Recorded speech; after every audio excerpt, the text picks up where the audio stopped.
जानेंगे Pythagoras theorem के बारे में। पाइथागोरस थ्योरम होती क्या है, सबसे पहले हम ये जानेंगे। उसके बाद ये भी जानेंगे कि पाइथागोरस थ्योरम का हम यूज़ कहाँ पे करते हैं और किसे पाइथागोरस थ्योरम होती क्या है। पाइथागोरस जो थ्योरम होती है वो होती है कि कर्ण का स्क्वायर, यानी कि कर्ण जो भी दिया हो उसका स्क्वायर अगर हम करें तो वो किसके बराबर आता है। कर्ण जो है उसका स्क्वायर करें किसके बराबर आता है, लंब का स्क्वायर। ठीक है, या तो फिर आधार, हम पहले से कोई दिक्कत, लंब का स्क्वायर प्लस आधार, यानी इन दो भुजाओं के अलग अलग वर्ग के सम के क्या होता है, बराबर आता है। ठीक है, कर्ण यानी कि हमने बताया था हाइपोटेनस, यानी इसको हम ऐसे भी लिख सकते हैं H square is equal to, लंब को क्या बोलते हैं इंग्लिश में, परपेंडिकुलर स्क्वायर प्लस इसको क्या बोलते हैं, बेस स्क्वायर। ठीक है, तो ये भी लिखा जाता है। और हम लोग हिंदी में वाले, और हिंदी में इसको ये भी लिख सकते हैं कर्ण को के स्क्वायर बराबर L square plus A square. तो ये आप आसानी से याद कर सकते, जो आपको आसान लगे वो। तो ये हो गई पाइथागोरस थ्योरम, ये आप बिल्कुल याद कर लीजिए, रख सकते हैं कि जो स्क्वायर उधर जाएगा तो अंडर रूट में चेंज होगा, तो under root L square plus A square.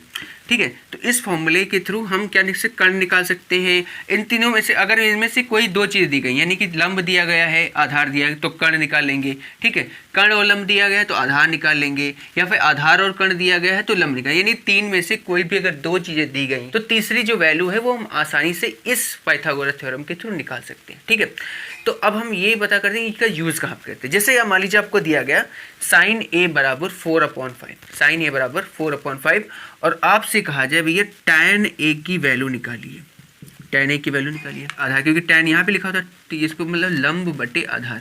इसके लिए हमें क्या पता होना चाहिए, लंब और आधार। अब देखो, और साइन बराबर क्या होता है, लंब बटे कर्ण, साइन बराबर का लंब बटे कर्ण। अगर इसको कंपेरिजन करें तो लंब बटे कर्ण, तो हमें दो चीज़ क्या दिख रही हैं, ये लंब हो गया 4 हो गया और कर्ण क्या हो गया 5 हो गया। लेकिन इसमें क्या चाहिए, लंब और आधार चाहिए, दो चीज़ चाहिए, दो वैल्यू पता होनी चाहिए, तो हम tan a का मान निकाल सकते हैं। तो अब हमें क्या चाहिए, आधार पता होना चाहिए। अब आधार कहाँ से पता हो, तो उसके लिए हम यूज करते हैं पाइथागोरस थ्योरम। पाइथागोरस थ्योरम में लंब और कर्ण का मान, यानी लंब का मान यहाँ पे, कर्ण का मान यहाँ पे रख के हम आसानी से आधार की जो वैल्यू है वो निकाल लेंगे, और फिर इस फॉर्मूले में रखेंगे लंब की जगह लंब की वैल्यू और आधार की जगह आधार की वैल्यू, और tan a का मान बता देंगे। तो इस आप समझ गए होंगे कि हम कहाँ पे इसका पाइथागोरस थ्योरम का यूज करते हैं। अब बताते हैं साइन ए बराबर 4/5।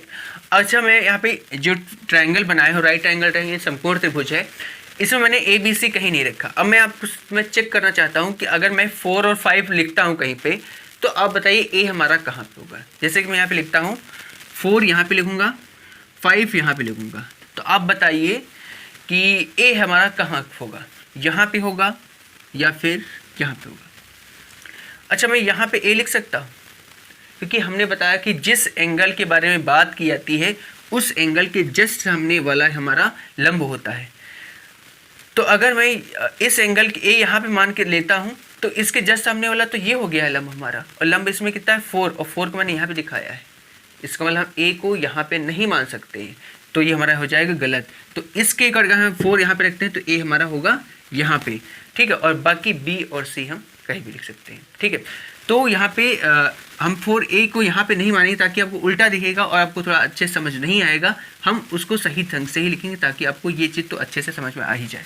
तो यहाँ पे हम a को यहीं पे लिखेंगे, b यहाँ पे और c यहाँ पे। ये हमारा राइट एंगल है, इसके जस्ट सामने वाला हमने बताया था हाइपोटेनस होता है, विकर्ण होता है, और ये एंगल, इस एंगल की बात की तो इसके अकॉर्डिंग जो है लंब हमारा 4 होगा और कर्ण हमारा 5 होगा। हमें हाँ आधार हमें पता नहीं है, तो अब हम इस फॉर्मूले को यूज करके ए बी यानी कि आधार जो है वो निकालेंगे। तो चलिए स्टार्ट करते हैं। सबसे पहले हमें क्या करेंगे, इनकी जो वैल्यूज़ दी गई हैं वो यहाँ पे पुट करेंगे। जो कर्ण है वो हमारा दिया गया 5 का स्क्वायर इज इक्वल टू, लंब दिया गया 4 तो 4 का स्क्वायर प्लस आधार में कुछ नहीं दिया, हम x मान लेते हैं तो यहाँ पे x का कर देंगे स्क्वायर। अब 5 का स्क्वायर 25 इज इक्वल टू 4 का स्क्वायर 16 प्लस x का स्क्वायर x स्क्वायर, इसको इधर जाएगा तो माइनस होगा 25 minus 16 is equal to x square, और ये जब सब्ट्रैक्ट होगा तो यहाँ पे 9 आ जाएगा, तो एक्स स्क्वायर बराबर 9, और 9 को हम किसी का स्क्वायर लिख सकते हैं क्योंकि 3 का स्क्वायर लिख सकते हैं। ठीक है, 3 का अगर हम स्क्वायर करेंगे 3 इंटू 3 तो 9 ही आता है, तो एक्स स्क्वायर बराबर 3 और स्क्वायर स्क्वायर कैंसिल हो गया, तो x बराबर कितना आ गया 3। यानी जो x की वैल्यू यहाँ से हमने निकाल के बता दी क्या है 3 और x हमारा क्या है, आधार है, तो आधार आ गया हमारा 3। तो अब हम tan a की वैल्यू आसानी से बता सकते हैं। तो tan a बराबर हो जाएगा हमारा लंब कितना हो गया 4 और आधार कितना हो गया हमारा 3। ठीक है, तो ये हमारा वैल्यू आ गई 4/3। इस तरह अगर हम कोई भी दूसरी भी वैल्यू नहीं कि साइन c की भैया अब वैल्यू बताइए। ठीक, साइन a की वैल्यू दी गई है और फिर आपसे कहे कि साइन c की वैल्यू, तो साइन a की वैल्यू दी हो तो साइन c की वैल्यू निकालने के लिए क्या चाहिए हमें, साइन c के अकॉर्डिंग हमारा लंब हो गया ये और आधार बन गया हमारा ये।